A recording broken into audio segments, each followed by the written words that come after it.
que servía a la corona inglesa, muy conocido por arrasar donde pasaba. En 1578 llegó al Reino de Chile. Primero pasó por el Estrecho de Magallanes. Se dirigió luego hacia Valparaíso, donde asaltó un barco cargado con oro en polvo y saqueó las bodegas y casas del puerto. La próxima parada del tour era La Serena. En diciembre del mismo año llegó a la bahía de la Herradura. Bajó a tierra a 12 hombres, pero ya los vecinos de La Serena habían sido informados. Formaron una columna de 300 hombres de caballería y 200 de infantería, que obligaron a los piratas a escapar entre los roqueríos de la costa. Recuerda que seguirás aprendiendo de más sucesos históricos de la región de Coquimbo solo por Mi Radio TV. Hola, soy Michel Vitrano, director técnico del Laboratorio Clínico Analyzer. La motivación y profesionalismo de nuestro personal, la tecnología de punta y la estandarización de los procesos ha llevado a Analyzer a conseguir la acreditación de la Superintendencia de Salud. Todo esto se traduce en seguridad y confiabilidad en nuestros resultados para su mejor diagnóstico. La política de los acuerdos. La gobernadora no ha estado a la altura, hay que reconocerlo. Yo creo que ya la gobernadora no tiene margen, o sea, no hay crédito disponible en su cuenta. Y yo también voté por la gobernadora y lo digo sin ningún problema. Sí, estoy arrepentida. Y también la de los desacuerdos. Pero ¿cómo le voy a echar la culpa a una ministra? Pero si ella es la responsable ¿quién de va a llevar querer, una crisis, ¿o no? Daniela, ¿quién va a querer que alguien se falle? Nadie, nadie está diciendo nadie, eso. o sea, Nosotros no, estamos debatiendo el gobierno lo que nosotros puso estamos a debatiendo. La desmenuzamos cada día lunes desde las 21 horas en nuestra cuenta pública. Daniela Velázquez, Matías Letelier, María José Lira y Diego Rivera inician la semana con un debate necesario para desmenuzar los temas regionales y nacionales que marcan la agenda política. Porque queremos un espacio donde se escuchen todas las voces, te invitamos todos los lunes desde las 21 horas a esta cuenta pública. Y su gente, un programa presentado por Corminco, Consejo Regional Minero de Coquimbo. Conduce Juan Carlos Sáez.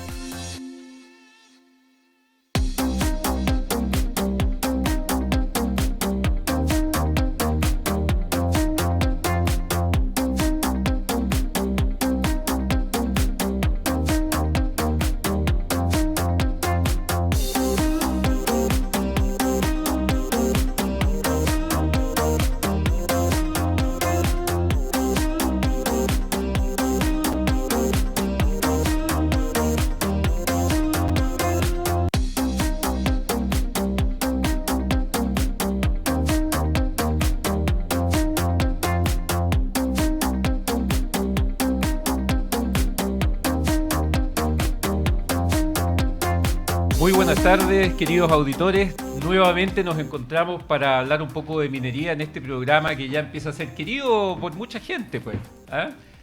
Coquimbo, Minería y su gente, un programa del Consejo Regional Minero de Coquimbo. Y el día de hoy es un día muy especial, no tan solo porque es jueves y porque nos encontramos con don Claudio Canut de Bon, mi colega de siempre, sino porque tenemos a nada menos que a la señora Paola Boto Manham. Paola es abogado y se ha especializado en el transcurso de los años en el derecho minero. Ha trabajado para varias compañías bastante grandes, medianas, de todo tipo, y ella ejerce en La Serena y tiene un particular interés que a mí me ha caído muy bien porque además de ser simpática y buena moza, es muy inteligente. Tiene un particular interés en los temas mineros y cómo afectan, ¿no es cierto?, las nuevas legislaciones a la pequeña minería. Así que, sin más, quisiera darle la bienvenida a Paola. Y las reglas de la casa, Paola, son re simples. Hablamos, intervenimos, la cosa es hacer una interacción, ¿no es cierto?, para que la gente de a pie, la gente de la calle, y ojalá muchos mineros nos estén escuchando hoy día, ¿no es cierto?, para saber para dónde vamos. Buenas tardes, Paola. Hola, buenas tardes. Muchas gracias por la bienvenida. Claro, bien.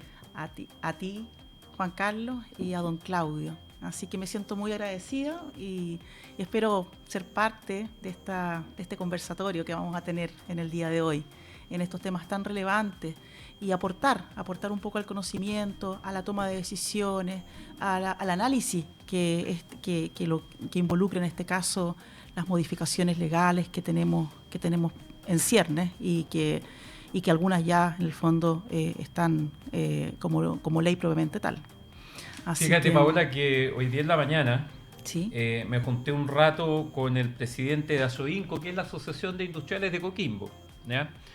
Y además de tomarnos un buen cafecito, yo creo que estuvimos cerca de 2 horas conversando y analizando la situación internacional y por ende la situación de la región.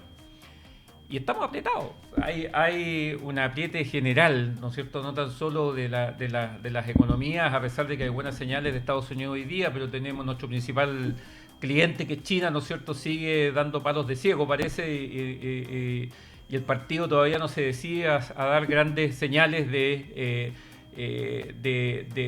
ayudar, ¿no es cierto?, para destrabar el problema que se está generando, que es una deflación y una economía que está bastante ralentizada. Que esté ralentizada, amigos míos, significa que los chinos no salen a comprar cobre. Si no salen a comprar cobre, el precio se mantiene abajo.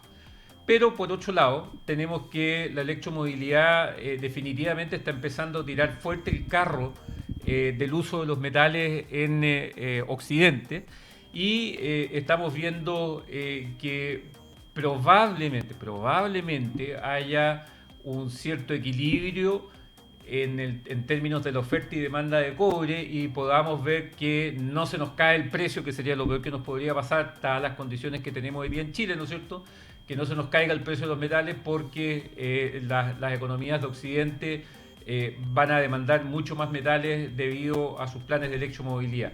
Todo en el aire, todo como pasito zancudo, como digo yo, porque hay que ser muy, muy cuidadoso. Y en ese ánimo de ser cuidadoso, ¿no es cierto?, es cuando nosotros con Claudio empezamos a analizar ciertas variables, empezamos a ver ciertas cosas que están ocurriendo en el país. Salimos de un gran atado que duró muchos años, que fue el de los impuestos que va a tener que pagar la minería.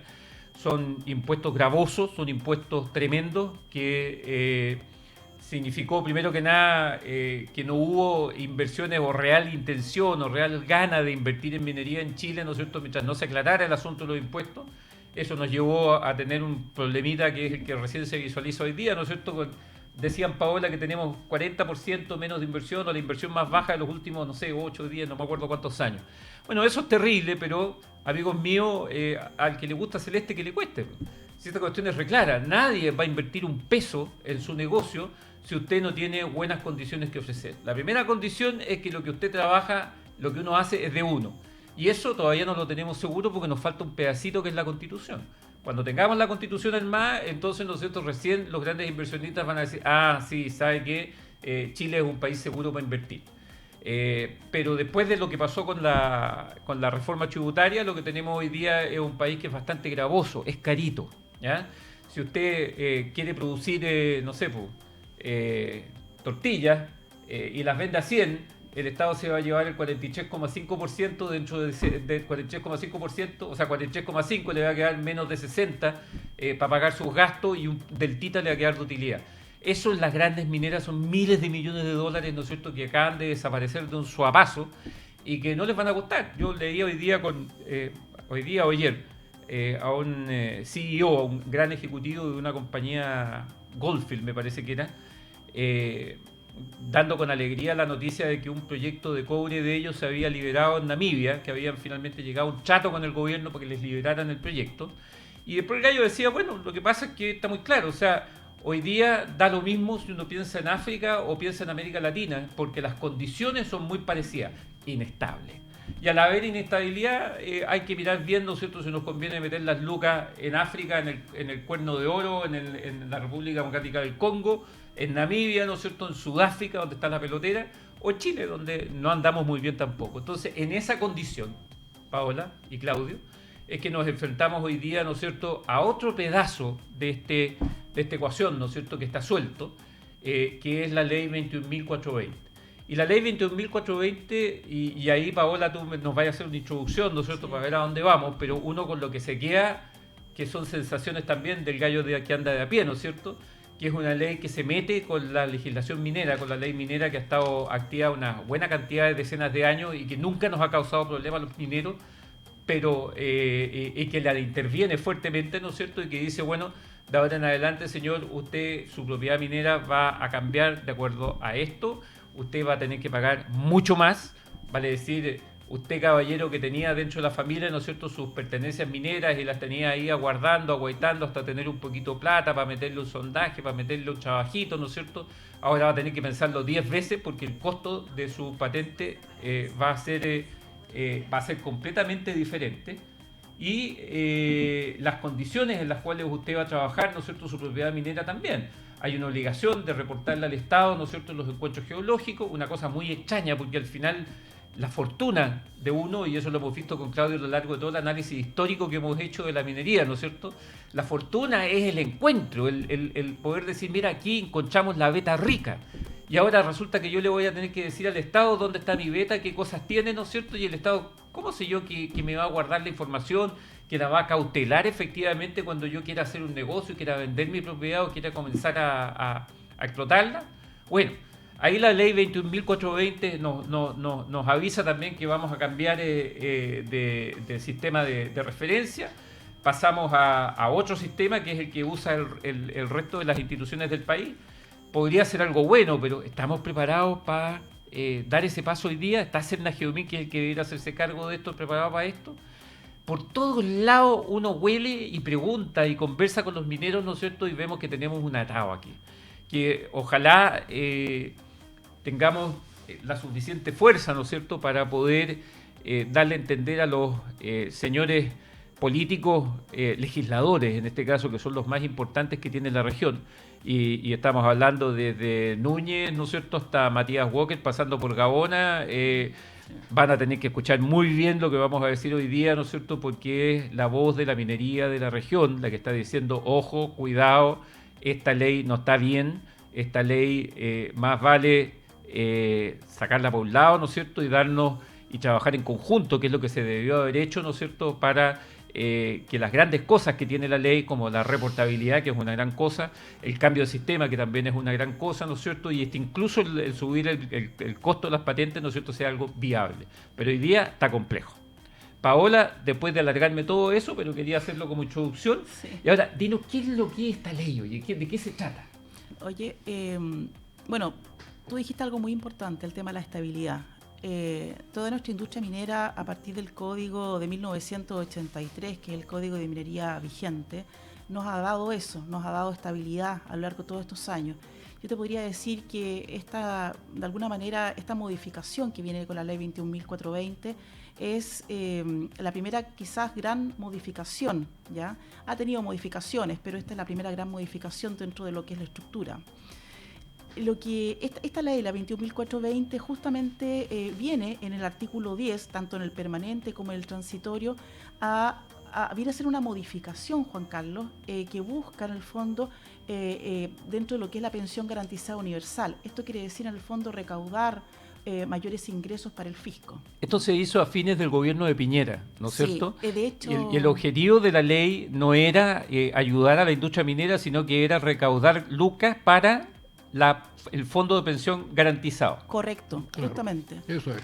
Así es. Entonces, a través harto de esa... rato, pues. Sí, esa fue una ley, en el fondo, que salió publicada en febrero ya del año 2022. Sí. El 4 de febrero del año 2022, y que venía como con una serie de aspectos justamente que buscaban terminar con algunas exenciones tributarias o eliminar algunas, y buscaba mayor recaudación fiscal para financiar la pensión garantizada universal. De ese punto de vista salió esta norma. Ahora, el artículo 10, tanto permanente en el fondo, el transitorio... Oye, pero espérate un poco, ¿consigue ese objetivo o no? Hasta el momento, por lo menos del punto de vista minero, no. ¿Por qué razón? Porque hay una cosa, esta ley no solamente se involucró en relación con el tema de las patentes, que es el tema del incremento, sino que además abordó otros temas mineros que no dicen necesariamente relación con aquellos aspectos asociados a el incremento de ingresos que pueda percibir el Estado. Claro, o sea, por ejemplo, la incorporación de la determinación de las coordenadas en sirga, ¿ya? Modificaciones que originalmente se habían introducido a ciertas normas 43, 44 del Código de Minería. Eso fue el fondo, eso escapa a lo que es el objeto de la ley, que en este caso es recaudar más ingresos. O, por ejemplo, incluso lo mismo que tú señalaste, aquello referente a la información geológica. La reportabilidad. Claro, o, por ejemplo, respecto de las concesiones de exploración, hacerlas extensivas de 2 años que tiene actualmente, que se puede prorrogar actualmente por otros 2 años más, a lo menos abandonando la mitad de esa superficie, a 4 años sin renovación. Eso era lo más extraño que hay hoy, porque al menos debieron haber dejado la posibilidad de que uno abandonara aparte el territorio, pues, y si esta cuestión no es locura. Nunca he visto algo tan mal pensado, la pura verdad. Y favorece. Tú sabes que la escribió, ¿no? Oye, ¿por qué no le echamos la culpa a alguien? Porque somos muy buenos para eso, ¿no?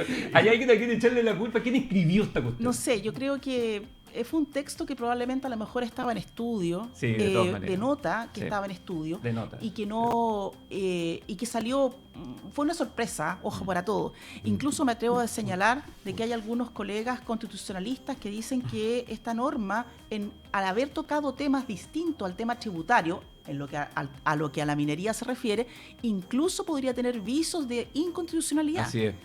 Porque en el fondo el título de la norma no guarda relación con el texto de la norma. Exacto. en lo que a este tema de la pensión garantizada universal, que el objetivo se persigue. Así es. Entonces, exactamente. Y perdona, Paola, pero cuando uno analiza los fríos números, y tú lo sabés mejor que yo porque estás metida en los pagos de patentes mineras, ¿no es cierto? Esta cuestión reduce dramáticamente el flujo de pago de patente al final del día, porque te va a obligar a... Las grandes compañías, las medianas compañías y las pequeñas compañías van a tender a abandonar grandes paños de propiedad minera que hoy día sostienen, ¿no es cierto?, porque les es conveniente. No veo cómo, y bueno, en esto a lo mejor hay una vuelta de mano, porque en el fondo la vuelta de mano es, bueno, nosotros buscamos rapidez, ¿no es cierto?, en la tenencia de la propiedad, de forma que el que se dice minero no la tenga para toda la vida, sino que la tiene y la usa. Es como el derecho de agua, ¿no? No estarían, trato de pensar que no son tan, y no quiero decirlo, pero en el fondo, ¿me entendiste? A lo mejor lo que quisieron transmitir en la ley era un poco que los mineros sintieran que ocupar propiedad minera era como ocupar un derecho de agua, que nosotros teníamos la obligación de usarlo. Y si no lo usaba, pagáis. Claro. ¿Y si el precio de cobre está bajo? No, pero espérate, pues si esa es la otra, ¿ya? A eso voy con que el primer punto para mí, que es, o sea, primero usted, Paola, dio en el clavo, yo estoy absolutamente seguro y me gustaría que algunos colegas constitucionalistas, ¿no es cierto?, nos dijeran la firme, pero esto es a toda vista, ¿no es cierto?, una ley que no cumple el objetivo primordial para el que fue diseñada. Primero, es imposible que vaya a alcanzar, ¿no es cierto?, a entregar los recursos para que la economía pueda sustentar la pensión garantizada. Eso es lo primero. ¿Por qué? Porque se va a producir una rueda gigantesca, ¿no es cierto?, de abandono de propiedades mineras y probablemente en el tiempo, en el largo plazo, ¿no es cierto?, se produzca lo que probablemente el legislador andaba buscando, que es que la gente tome la propiedad minera, investigue si hay, se ponga a explotar, pero si no investiga porque le queda grande o le queda chica, ¿no es cierto?, la tira para afuera, llega a 8 y la pesca. Que ese sería el ideal, ¿no es cierto?, cuando uno dice, bueno, con esto, bueno, las grandes que son las detentoras de la propiedad, Codelco, por ejemplo, que tiene la propiedad minera de Chile entero, y la otra es Soquimich, me parece que entre las dos tenemos el 95% de Chile cubierto.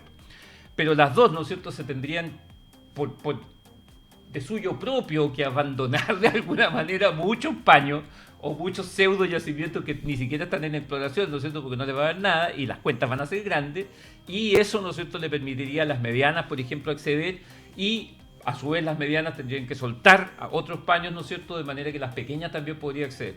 Eso me da la impresión, no sé qué pensáis tú, qué piensa Claudio, pero podría ser la contramano, podría ser el beneficio, ¿no es cierto?, que uno podría ver en este proyecto de ley. En esta ley, perdón, porque ya está... Es ley, sí. Claro. Ahora, ojo que esta ley tenía entrada en vigencia un año a contar de su publicación. ¿Ya? O sea, la debió haber entrado en febrero. Debió haber entrado en febrero de este año. Sin embargo, hubo una modificación y hubo que aplazar justamente por los inconvenientes. Y la entrada en vigencia recién sería a partir del 1 de enero del año 2024. Ahora, oye, eso tampoco ¿cómo funciona eso? Porque el Ejecutivo mandó modificaciones y entiendo que hay una diputada que mandó modificaciones y otro parlamentario más. O sea, tenemos 3 fuentes de modificaciones para la misma ley en este momento que están en curso. Claro, correcto. Lo que pasa es que, bueno, teniendo presente que la 21.420 aún no entra en vigencia, sí. ¿ya? Efectivamente, en noviembre del año pasado, el Ejecutivo, el Poder Ejecutivo, a través de un mensaje, el Presidente de la República mandó un proyecto de modificación a esta ley, ¿ya? En varios aspectos de los que ya estaban considerados, e incorporó también algunas modificaciones directamente también al Código de Minería. Eso es lo que se está discutiendo hoy día. Sí, ¿ya? sí, Eso es lo que se está discutiendo hoy día.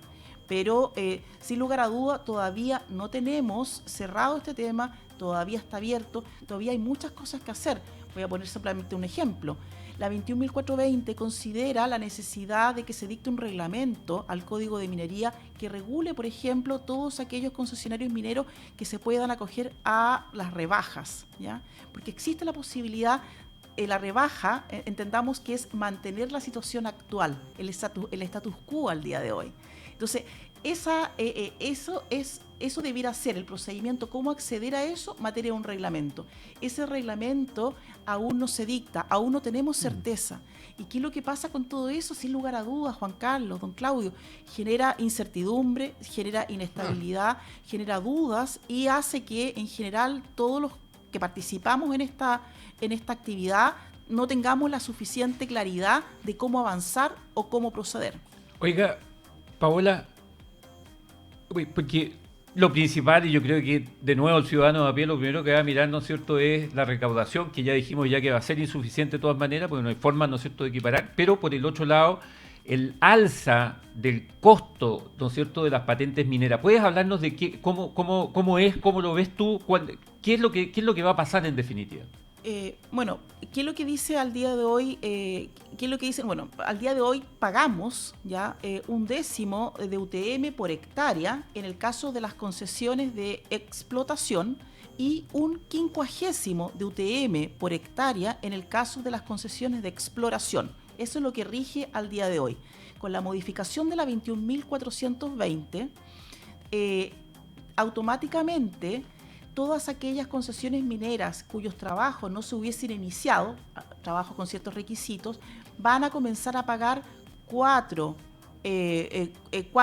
décimos de UTM por hectárea. De 1/10 a 4 décimos. A 4 décimos, claro. Y ahí va a ir incrementando a medida que avancen los años. Claudio, ¿cuánto es de 1/10 a 4 décimos en lucas de hoy día, por ejemplo, en plata de hoy? La UTM son 63.000 pesos, claro. Tuvimos bien en números redondos. 1/10 son 6.300 pesos. ¿Y 4 décimos? 24.000 pesos. Ahora, por hectárea. Así es. Y la pertenencia más chiquitita casi siempre tiene por ahí 4 hectáreas. 5 hectáreas. 5 hectáreas. Claro, 200 por 250 metros, el terreno mínimo.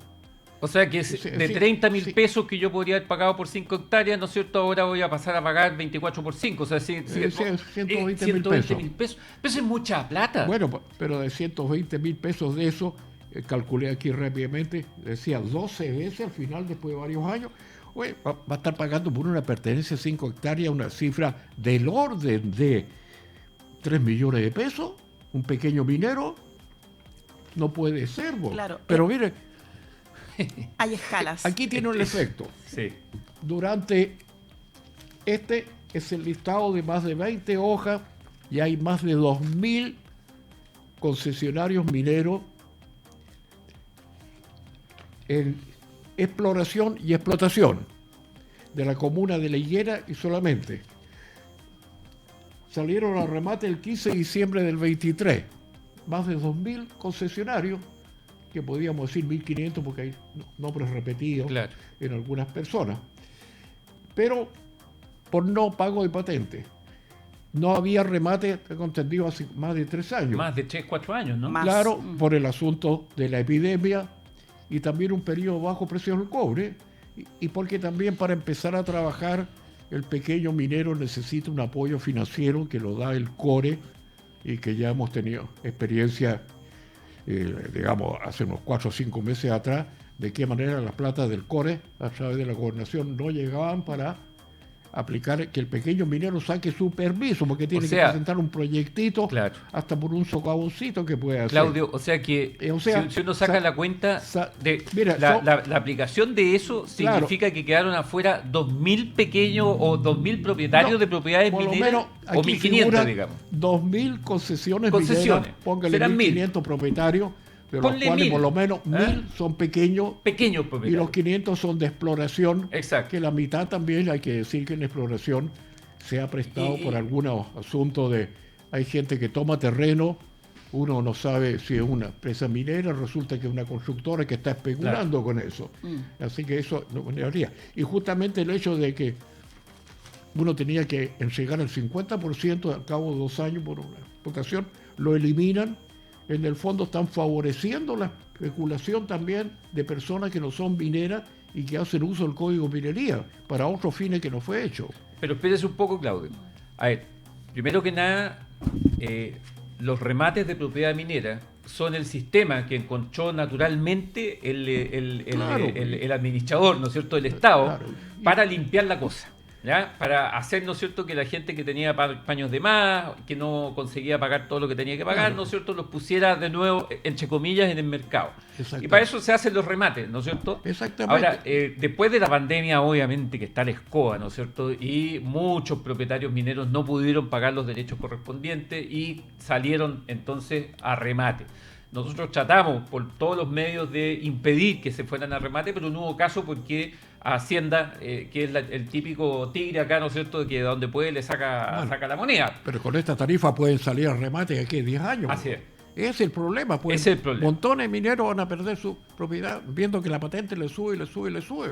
Así es. Exactamente. Y subir, qué sé yo, de 100.000, 120.000 pesos, una pertenencia chiquitita, a casi 2, 3 millones de pesos, es un escándalo y un abuso de gente de Santiago que no sabe nada de minería y se mete a hacer cosas en minería. Esa es la opinión de don Claudio Canut de Bon. Exactamente.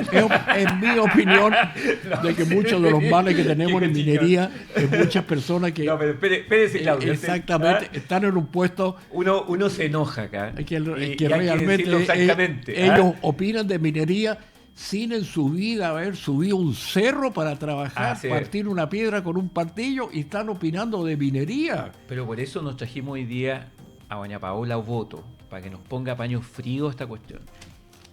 ¿Qué ve usted, señora Paola? A ver, bueno, hay que precisar que este incremento de las patentes es gradual. Es gradual. Claro. Pero bueno, sí, está bien. Partimos. El ciclo de nosotros nunca es un año, pues el ciclo de nosotros es como son una 10 enfermedad años, fatal. Le dicen en 5 años más usted va a estar en esta condición. Es 4 décimos. Seguimos subiendo a 8 décimos, 9 décimos, 1,2 y podemos llegar efectivamente al Esa es la forma que tope. Nos engaña el político en el fondo. No, si se lo vamos a aplicar gradualcito. Claro, esto va a ser de poquito. Pero de a poco le están apretando el cuello. Así es. Sí. Ese es el sistema. Ahora, a los pequeños mineros. Claro. No, y para los grandes también, Claudio, si esta cuestión no... No, si los grandes también afecta. O sea, olvídese, si usted tiene 60.000, 100.000 hectáreas, ¿no es cierto?, de propiedad minera y va a tener que pagar hoy día 8 millones de dólares, no es lo mismo. Partiendo por Codelco. Si ustedes me preguntan a mí, yo creo que se van a fortalecer mucho las concesiones de exploración. ¿Por qué? A mi juicio. ¿Por qué? Porque lo que se paga por patente, lo que se debiera pagar por patente, concesión de exploración, es inferior a lo que se paga por concesión de explotación. Al día de hoy es un 50. Tienes razón. Lo que va a llegar a ser, con la modificación, va a ser 3/50, que igual es bastante menor a las concesiones de explotación. Sí. Entonces, de 1 décimo a 4 décimos. Claro. Y 1/50 a 3/50. Claro. De concesión. Y ahí sin gradualidad, o sea, en el fondo ese es un rango que se mantiene en el tiempo y que lo único límite que va a tener uno en el fondo va a ser la vigencia de la concesión de exploración, que en este caso, de acuerdo a la 21.420, va a pasar a tener 4 años, pero con el proyecto de ley que acabo de mencionar, que mandó el Ejecutivo en noviembre del año pasado, puede llegar a 8 años la concesión de exploración. Entonces, mi opinión es que se van a fortalecer las concesiones de exploración versus las de explotación, y aquellas de explotación que puedan mantenerse en el tiempo, pensando en los 30 años o en lo que sea, van a ser obviamente aquellas que efectivamente estén haciéndose labores mineras y que cumplan con la normativa, porque cualquier otra va a ir incrementando. O sea, oye, pero ¿qué labores? Esa es la buena pregunta. ¿Qué labores? Bueno, porque no lo dice en ningún lado. No, o sea, el legislador se sí, quedó calladito. Sí, el legislador... Haga reglamento. Sí, el legislador habló de las labores y su continuidad en el tiempo y habló de la permanencia en el tiempo. Ocupó algunos conceptos, ¿ya? Pero todo esto sujeto a la revisión que tiene que ir haciendo año a año el servicio, el Cernagiomín. Entonces, el gran fiscalizador va a ser el Cernagiomín, nuestro Servicio Nacional de Geología y Minería, que va a tener que año a año ir revisando e ir cotejando. Ahora, ¿quién concede la patente minera? ¿Sigue siendo el Poder Judicial o eso pasó a Cernagiomín? No. Las patentes mineras, es una buena pregunta. La patente minera, el pago de la patente minera inicia con la solicitud de sentencia o con la solicitud de mensura de la tramitación. Ahí comienza el pago de la patente minera. De la primera patente es una patente proporcional. Las que siguen son anuales. ¿Ya? Claro. Anual.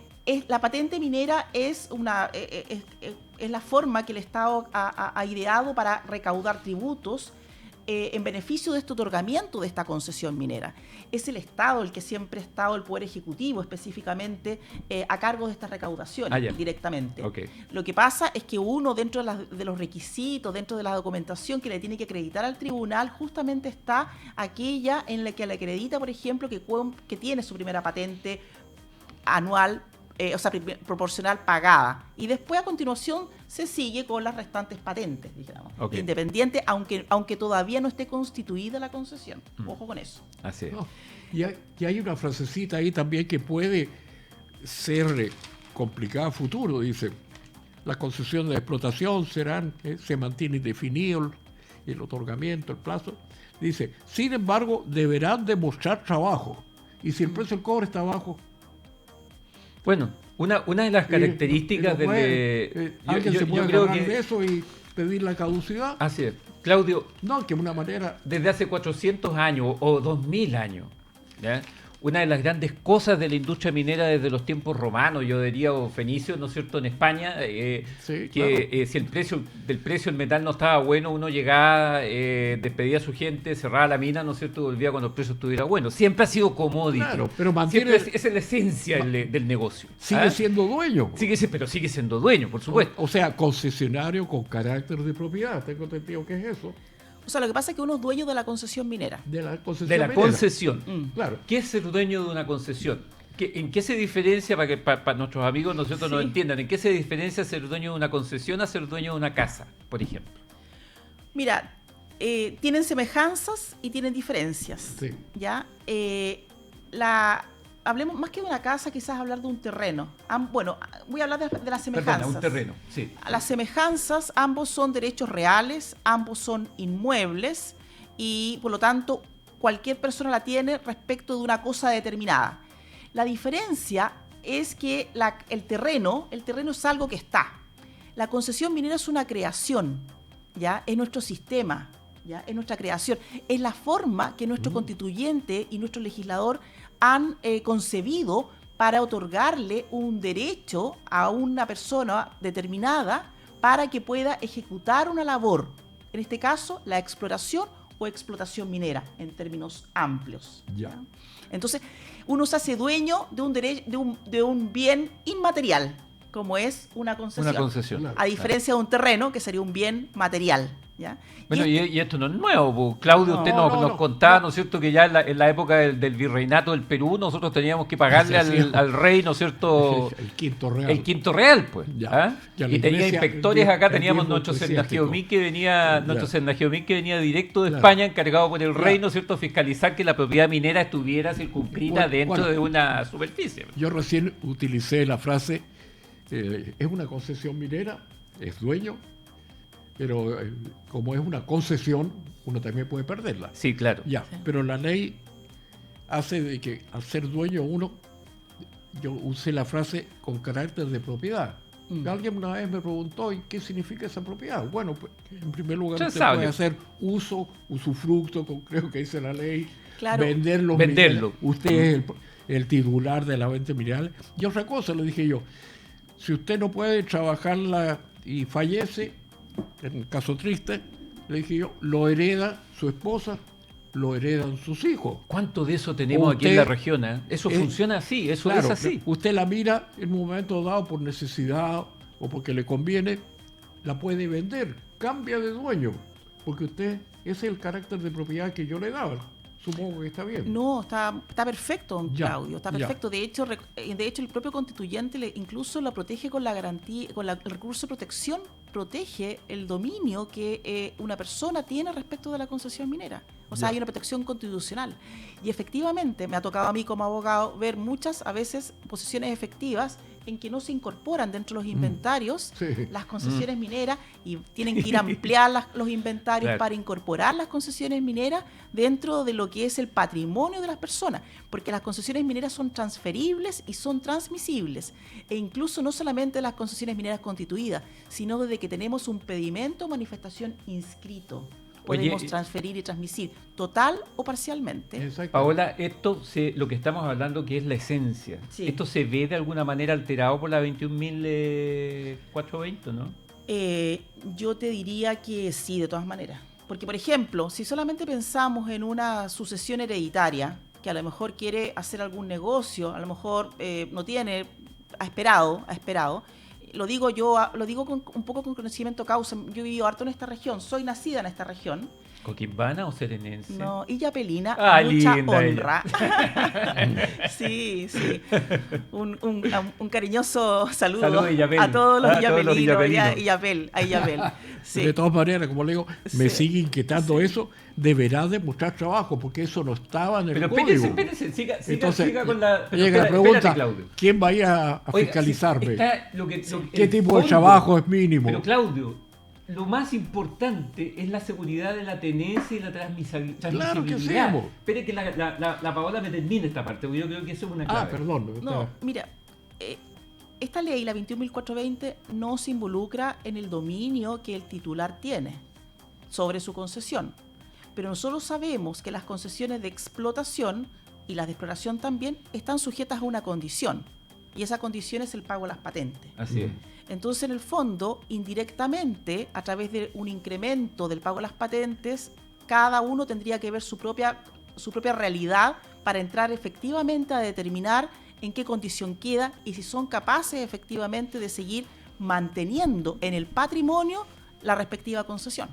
Que es lo que nosotros tememos, que efectivamente, ¿no es cierto?, mucha propiedad minera va a terminar fuera, ya sea gran empresa, mediana empresa, pequeña empresa o pirquinero. Da exactamente lo mismo. Pero si tú no puedes mantener el dinero. Porque el incremento de la patente para el nivel económico de un pequeño minero. No, por supuesto que sí. Aquí ya tenemos un adelanto de lo que puede suceder en un remate masivo. Claro. Este es el listado, digamos, al día de hoy. El 15 de diciembre fue el remate. Oiga, en La Serena, sí. Claro, del año pasado, 22. Es un adelanto. Y 2000, entonces no queremos ver los mineros en 10, 20 años más, los que queden de los mineros. Lo mismo, se perdieron porque el gobierno le subió las patentes a los pequeños mineros. En el fondo es un abuso para la pequeña minería, en mi opinión personal.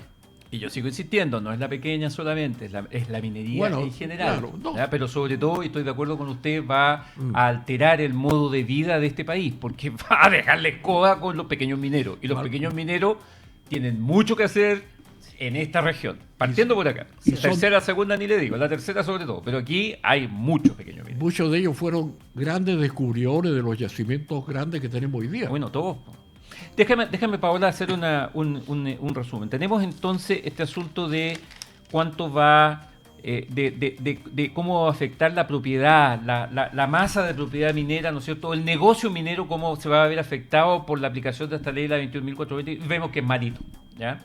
Después vemos el tema de la recaudación, ¿no es cierto? Y ahí es materia de opiniones, obviamente, ¿no es cierto? Pero no hay que ser muy trucho en esta cuestión para poder ver que efectivamente lo que la ley quisiera cumplir no se va a cumplir.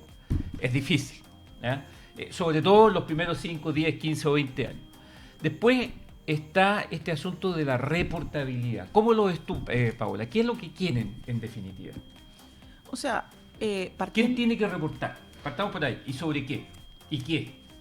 Bueno, principalmente los que reportan en el fondo ¿Y qué pasa si no reportan? Sí. Porque es la pena del infierno. Sí, en el fondo el reportar efectivamente va en función de entregar la información que uno ha reunido dentro de lo que es su actividad minera al Estado, ¿ya? El Estado igual tiene una preocupación de guardar, y de hecho el legislador así lo establece, confidencialidad, así lo establece la ley, ¿ya? Pero obviamente hay que entregar información. A los concesionarios de exploración les dan un plazo a continuación del término de la vigencia de la concesión de exploración para entregar información. Los concesionarios de explotación tienen que estar entregándolo a lo menos cada 2 años. Eso es obligatorio. Eso está establecido en la 21.420, que aún no empieza a regir. Ojo con eso, ¿ya? Y esa información es guardada confidencialmente porque el Estado, en el fondo, a partir de esa información, va a nutrir sus respectivas bases de datos con esta información de acceso, y obviamente va a poder, en el fondo, tener una visión global de lo que pasa en la minería a lo largo de todo el país, ¿verdad? Ya, aclárame primero en la concesión de exploración.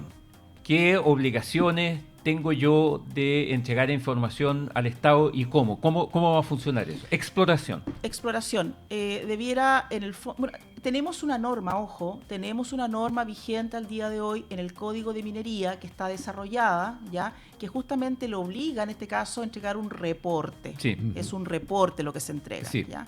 Y de hecho, la 21.420, que tiene esta modificación que hablábamos recién, de noviembre del año pasado, vuelven en el fondo a darle énfasis a la expresión el reporte. No es entregar toda la información, sino que es entregar un reporte que contenga toda la información. Oye, ¿qué es el reporte y toda la información? Por ejemplo, los costos de mi faena, el número de máquinas que trabajó, la gente que está ahí, o la información geológica, o la información geoestructural, o la mecánica de roca. ¿Qué es eso de informar?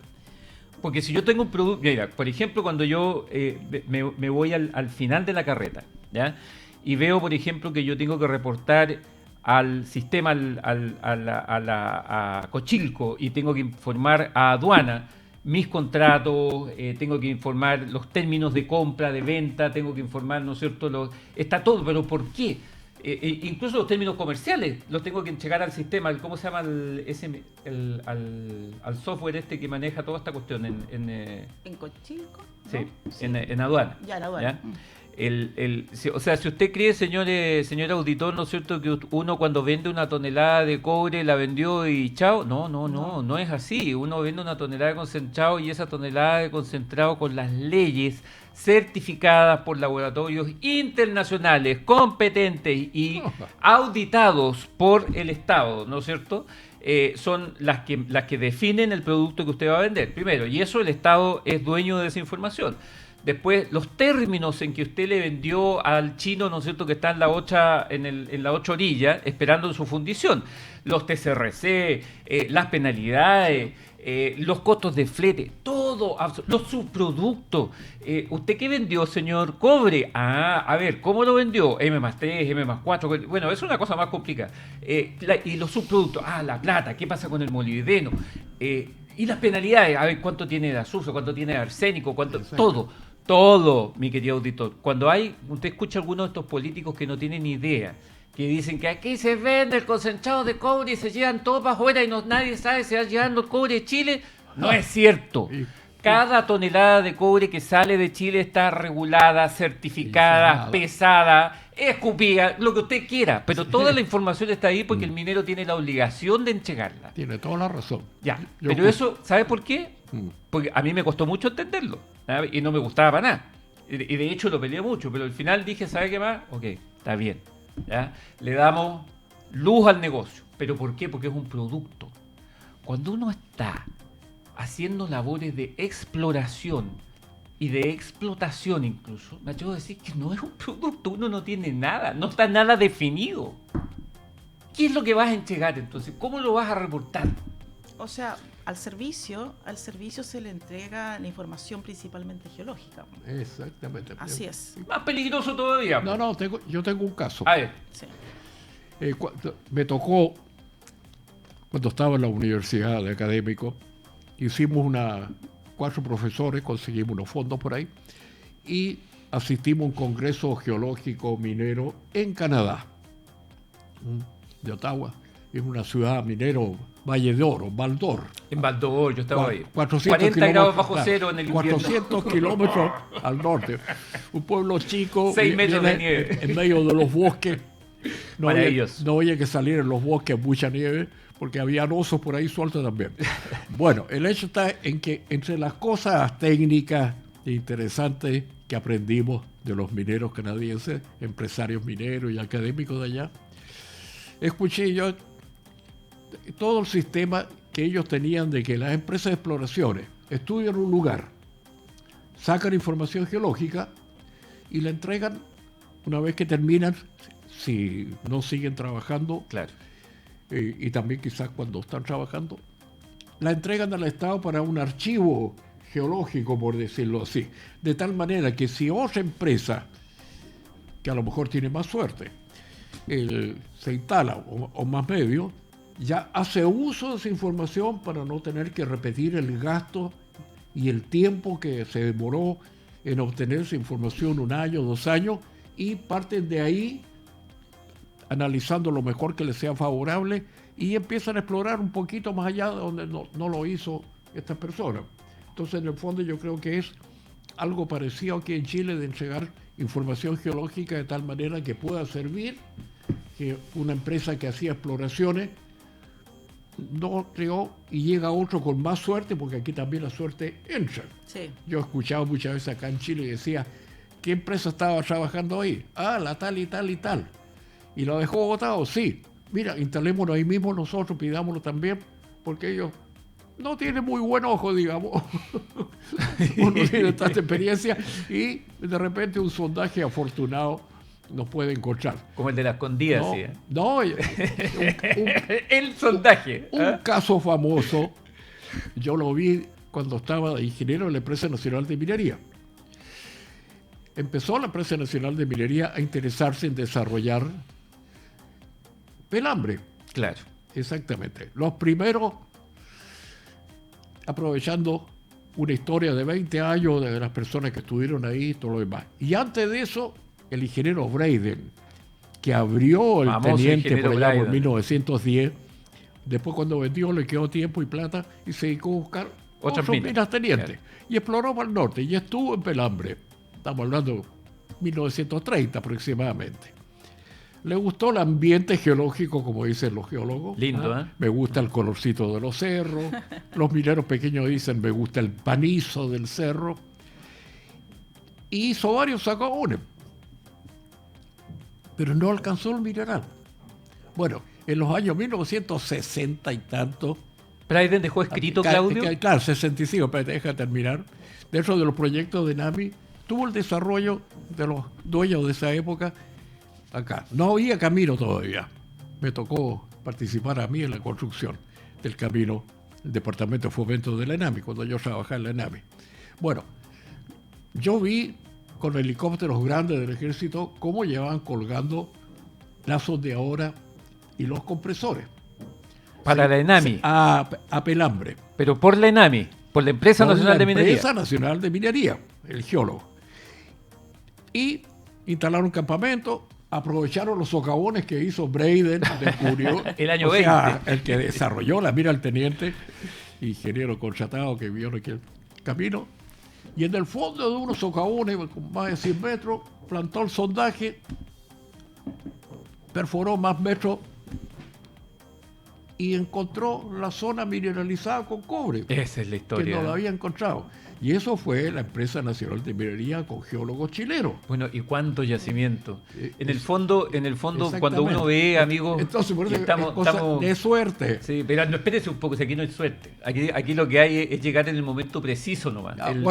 Un geólogo decía, hay que tener senderipity. Más o menos.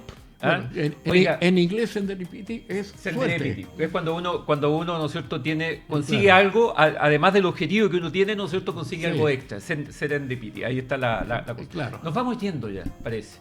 Y la verdad, nos quedamos con gusto a poco, Paolita. La tenemos invitada de todas maneras para que podamos terminar de hablar de este caso de la 21.420. Tenemos también, hemos acordado invitarla para que hablemos otro poco también de otra pata que nos está faltando en el análisis de nuestra industria minera, que es lo que pasa con la permisología. ¿Por qué no tenemos inversión? Bueno, porque los permisos se demoran 8 años. No lo vamos a hablar, pero los datos están ahí arriba de la mesa. No los decimos nosotros, sino que ya están estudiaditos. Los estudió un organismo que depende de la Presidencia de la República. Están listos para ser publicados, ¿no es cierto? Y eso nos va a decir cuál es el estado, efectivamente, de los permisos cuando uno quiere hacer un negocio en este país. Se van a caer de espaldas, amigos míos. Señora Paola. Sus últimas palabras. Mira, quiero agradecer nuevamente y quiero recordar a una persona. Si a su me lo papá. permiten. Sí, que lo pasa que hoy día hubiera estado de cumpleaños. 13 de julio. Gran geólogo. Sí, mi papá fue geólogo. Yo lo conocí. Sí. Y trabajé con él en el ENAMI. Imagínese. Sí, así que quiero recordarlos. Gracias por este espacio y gracias por la invitación. Y recordar a mi papá que está en el cielo. Eso. Bien, pues, nos parece muy bien. Qué es raro que un geólogo se vaya al cielo, pero yo estoy seguro que él sí se fue. Ya está. Un abrazo y un saludo a todos. Nos vemos la próxima semana. Gracias a todos. Gracias.